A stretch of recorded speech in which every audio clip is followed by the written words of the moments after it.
intentionally.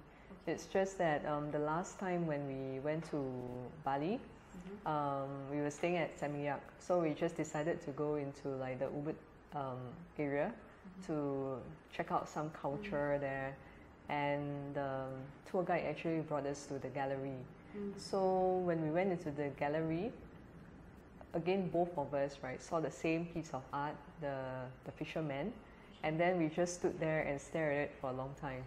And at that time we were staying in a rented place, so in a sense, you know, we didn't really have our own place to put the art, but we still decided to buy it. Yeah. I always like to go to the galleries, like, you know, if you go to London or New York, I would definitely go to the galleries. Yeah, but buying art, it was a little bit impulse, yeah, because we came across it. I think it's near. It's easy to get access to Indonesia or Bali to buy the pieces there. But actually, the recent trip that I went, right, I specifically wanted koi paintings. And in Singapore, I already checked out a few different styles, like from Japan, from China, or Indonesia, right? The fishes are all totally different. It's not koi, not all are koi, but maybe like the Chinese one seems to be more skinny, or the Japanese one is all like different style. So we actually like the Indonesian kois. So that triggered like a second trip to Bali just to look for painting. Actually, for me and my husband, it's more like we want this, and you know, we will just check how much it costs.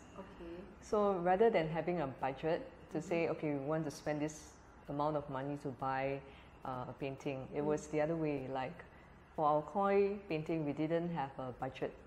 We just said we want to look for something that we like, and then we check the price from there.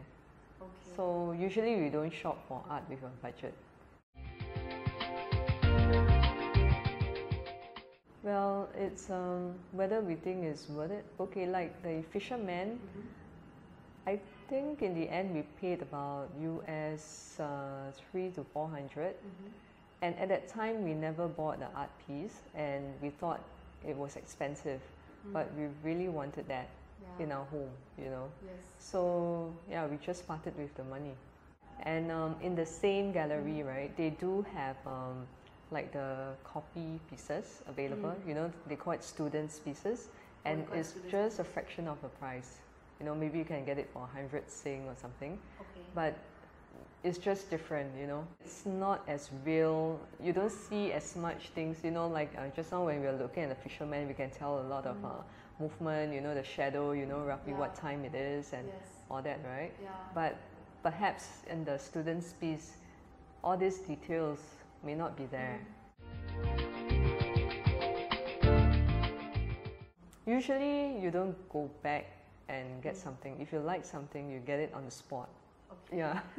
So once you leave for example, there were other koi pieces that I saw before this final one that I bought, and it was like, okay, this is maybe, we think about it, maybe you will come back. But actually when I left the gallery, I know I wouldn't buy it, because it's not, it didn't hit me, you know, to buy it immediately. So that may not be the right piece for me.